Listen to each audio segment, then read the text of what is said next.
Et vous l'avez entendu, 22 victimes. Margot, qu'est-ce qu'on sait exactement de ces 4 nouvelles victimes qui ont été identifiées aujourd'hui? Alors voici, Karine, les victimes que nous avons pu identifier. 20 victimes sur les 22 annoncées aujourd'hui par la GRC. La GRC qui, on le rappelle, n'a pas dévoilé publiquement l'identité des victimes civiles. Alors commençons par Corey Ellison, 42 ans, de Truro. Il venait juste rendre visite à son père à Port-à-Pic en fin de semaine lorsqu'il a croisé la route du tireur. Gina Marie Goulet, une denturologiste de 54 ans à la retraite.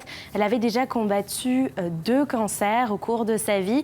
Sa fille, par contre, ne peut pas dire si elle connaissait le tireur, bien qu'ils évoluaient dans le même corps de métier.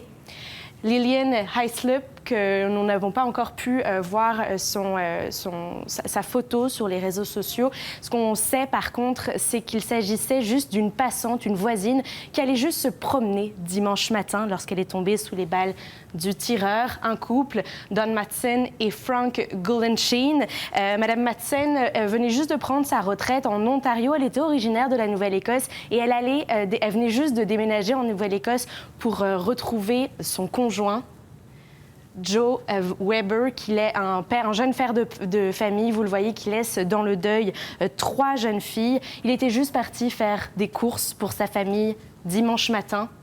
Un autre couple, Elizabeth Thomas et John Zal, eux aussi venaient tout juste de redéménager en Nouvelle-Écosse. Ils venaient de prendre leur retraite. On dit qu'ils sont portés, disparus, présumés morts. Lui, c'est un vétéran américain et elle est originaire de Winnipeg. On nous dit que c'était des personnes très actives, Karine, dans la communauté.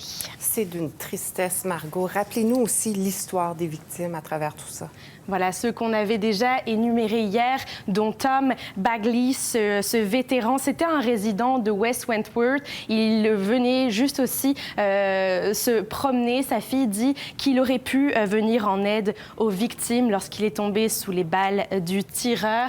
Kristen Baton, qui était assistante en soins continus, une jeune épouse et mère de famille.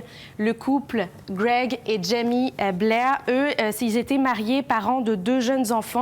Ces enfants qui sont maintenant, on le sait, pris en charge par leurs grands-parents.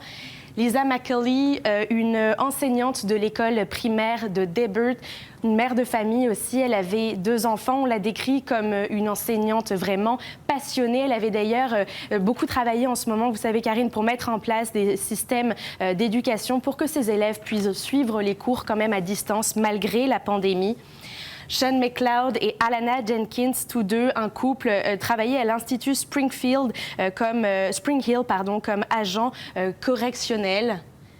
Heather O'Brien, une infirmière, une épouse, une mère de famille, une grand-mère dévouée. Elle était infirmière depuis 17 ans. Cette famille décimée, la jeune Emily Tuck, son père Aaron Tuck et sa conjointe Emily Tuck, ils venaient aussi de redéménager en Nouvelle-Écosse pour s'occuper de la mère d'Aaron Tuck qui était souffrante. Et enfin, la constable Heidi Stevenson qui avait cumulé 23 ans d'expérience au sein de la GRC, là aussi une mère de famille, une épouse. Il s'agit, on le rappelle, Karine, de la seule victime formellement identifiée par la GRC. Donc voici ces 20 victimes que l'on connaît sur 22 d'après le bilan officiel du jour. Merci beaucoup, Margot. Avec plaisir.